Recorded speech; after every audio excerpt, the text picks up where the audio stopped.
They say that on the most desolate stretches of road, the silence isn't empty, it's waiting. I learned the hard way that sometimes the person screaming for help isn't the victim, but the bait. The transition from the vibrant, humid air of the East Coast to the dry, haunting vastness of the American interior is a slow transformation that settles into your bones. I had made the trip down to my brother's wedding and was now facing the grueling reality of a 5-day solo trek back to the West. My strategy for the drive was born of a desperate desire to be home.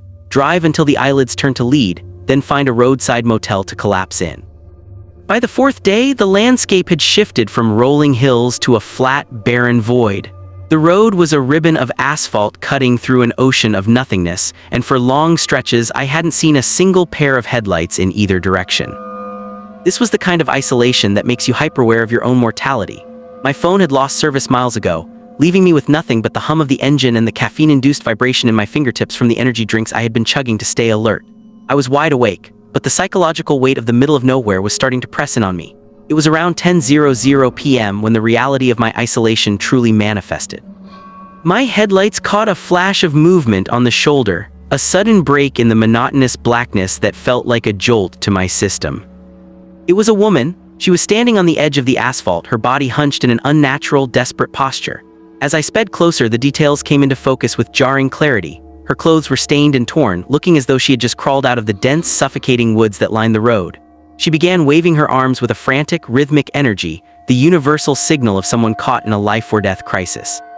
Because of my speed and the sheer shock of seeing a human being in such a desolate place, I shot past her before my brain could fully process the sight. For a mile, I stared into the rearview mirror, watching her small figure disappear into the darkness.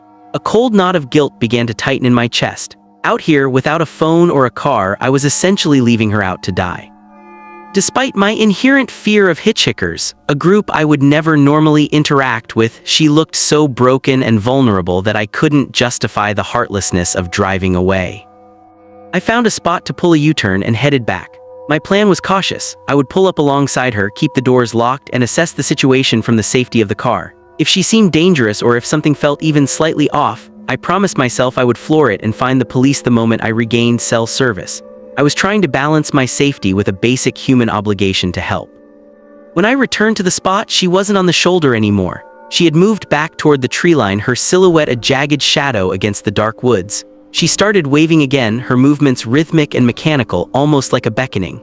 I passed her once more to turn the car around again, finally pulling right up to where I had last seen her.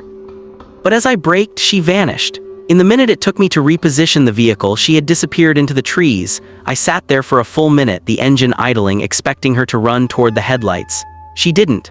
In a moment of pure, caffeine-fueled stupidity and misplaced concern, I left the car running and stepped out onto the road. The air outside was unnervingly still and dead quiet. My headlights threw long, distorted shadows into the trees, but they only reached about 5 feet into the dense brush before the darkness became absolute. I walked to the shoulder, squinting into the dark, searching for any sign of her. That was when I saw a shape shift in the trees ahead of me. As my eyes adjusted, I realized it was the woman, but she was much deeper into the woods now, far away from the safety of the road. She raised her arms and started to wave again. Then I heard her voice. It was a faint, raspy sound, the voice of someone who sounded sickly and weak, calling out as if she had been screaming for help for days. It was a sound designed to bypass your logic and appeal directly to your empathy. Ignoring the alarm bells ringing in my head, I took my first few steps away from the pavement and into the shadows of the forest. I was convinced she was in danger, failing to realize until I was deep into the trees that I was being lured. I was walking closer and closer to her when the chilling realization of the situation finally took hold. The woods seemed to close in behind me, cutting off the light from my car. I stopped dead in my tracks. The moment I ceased moving, the woman stopped too. Her waving arms dropped to her sides and her raspy voice cut out instantly as if someone had flipped a switch. In the sudden oppressive silence, I noticed the details I had missed before. She was tall, unnaturally tall, standing at least 6'2", and her proportions were warped, her limbs seemingly too long for her torso. The way she stood was rigid, lacking the fluid movement of a human in pain. We stood there, staring at each other through the dark. Slowly, she tilted her head to the side and took a single step into a sliver of light reflecting off the trees. The face that stared back at me wasn't that of a woman in distress. It was a masculine, uncanny mask of a face, an image so horrifying it instantly sent chills through my entire body. I realized then that I wasn't helping a victim. I was looking at a predator that had spent the last 10 minutes acting out a play to get me alone in the dark. The realization hit me that if I took one more step forward, I would never see my car again. The realization hit me like a physical blow, colder and sharper than the night air surrounding me. As the masculine, uncanny face tilted into the faint light reflected from the distant car, the injured woman persona evaporated entirely. I was standing in the woods to help a victim. I was standing in the pitch-black void, dozens of yards away from the safety of my idling vehicle, staring into the eyes of a predator that had successfully used my own empathy as a weapon against me. The energy drinks I had consumed earlier seemed to fire all at once, flooding my system with a frantic, jittery adrenaline that screamed at me to move or die. I didn't say a word, I didn't ask for clarification, and I didn't wait for the figure to make the first move. I spun on my heel and bolted back toward the road, my boots slipping on the damp earth and decaying leaves. Behind me, the heavy, oppressive silence of the woods was instantly shattered. The frail, sickly voice I had heard earlier, the one that sounded like a dying woman, erupted again. It began calling out for help. But the tone had shifted into something monstrous. It was no longer a plea, it was a command. The words, "Help me," were repeated with a frantic, mechanical speed that sounded like a broken record, echoing through the trees as I crashed through the brush. The sound of movement behind me was heavy and fast. Whatever was following me wasn't stumbling or injured. It moved with a terrifying fluidity, the snapping of branches and the thud of footsteps growing louder as I neared the embankment. My lungs burned with the cold air, and my heart hammered against my ribs like a trapped bird. I didn't dare look back. I knew that if I turned my head to see how close that tall, warped silhouette had gotten, I would lose the precious seconds I needed to reach the door. I scrambled up the steep embankment, my fingers clawing at the gravel and dry grass. My car sat there on the shoulder, a lonely beacon of artificial light in the absolute darkness of the plains. The engine was still humming faithfully, a sound that usually felt mundane but now felt like the only thing keeping me connected to the world of the living. I dove into the driver's seat, the force of my movement rocking the entire vehicle. I didn't even take the time to close the door properly before I slammed the locks. My hands were shaking so violently that I fumbled with the gear shift, the metal cold and unforgiving against my palm. I jammed the car into drive and floored it. The tires screamed against the asphalt, smoke curling into the air as the car lurched forward. I finally hauled the door shut as the speedometer climbed.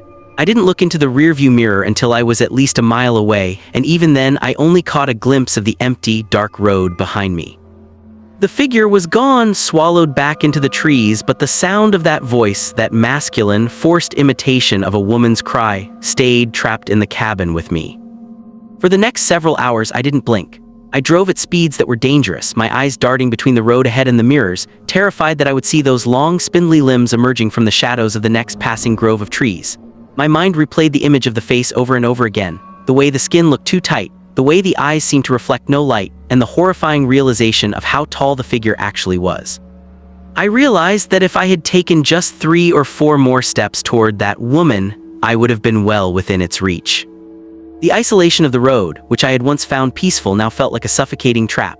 Every shadow at the edge of my headlights looked like a hunched figure waiting to wave me down. Every rustle of the wind against the car's frame sounded like a raspy, dehydrated cry for help.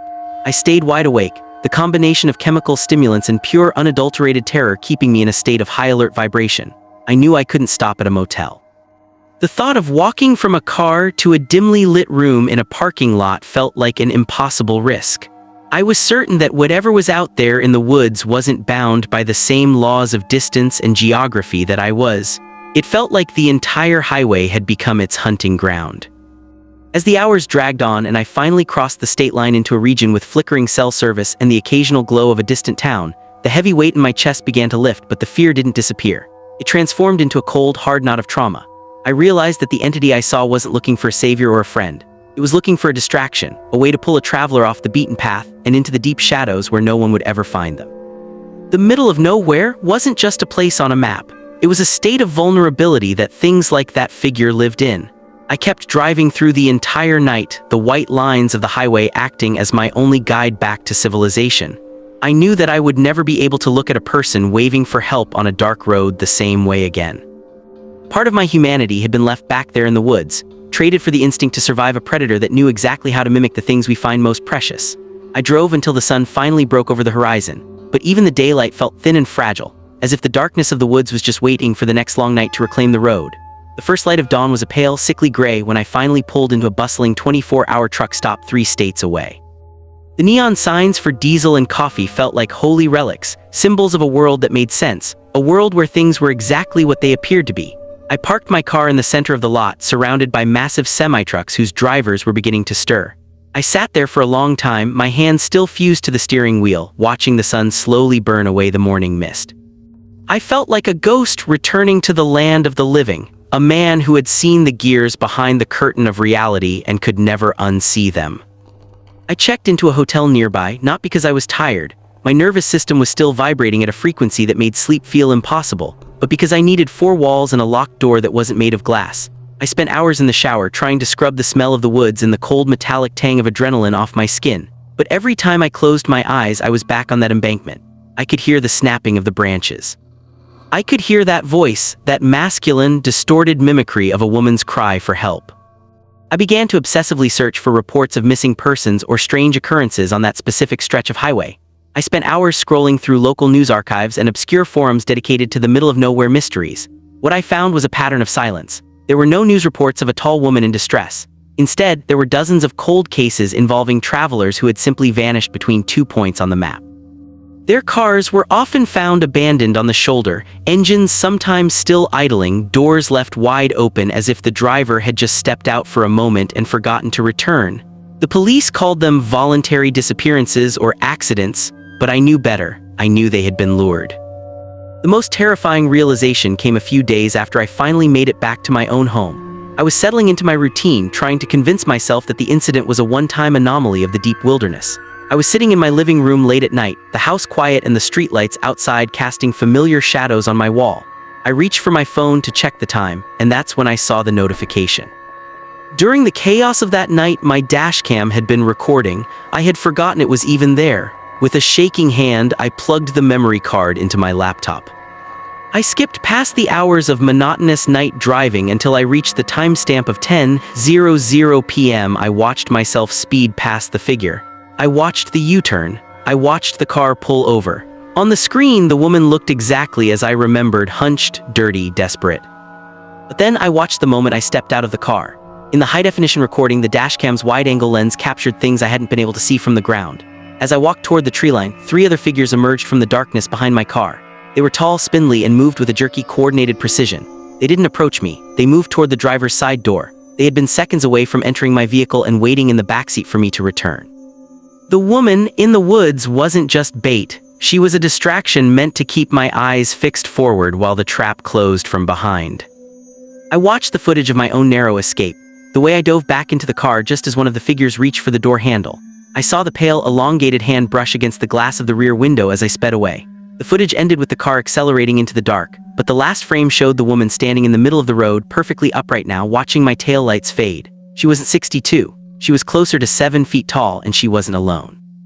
Now I don't drive at night anymore. I don't take the scenic routes, and I never ever stop for someone on the side of the road. People call me cold, they call me cynical, but they didn't see what I saw. They didn't see the way the victim turned into a hunter the moment the lights went out. Sometimes when the wind is high and it rattles the windows of my apartment, I think I can hear a faint, raspy voice calling for help from the street below. I tell myself it's just the wind. I tell myself I'm safe, but deep down I know that the road never truly lets go of what it finds. I am the one who got away, but I know they are still out there, waving their arms in the dark, waiting for the next person with a kind heart and a long drive ahead of them to pull over. Survival is a gift, but it's also a curse because now I know that the world is much hungrier than it looks.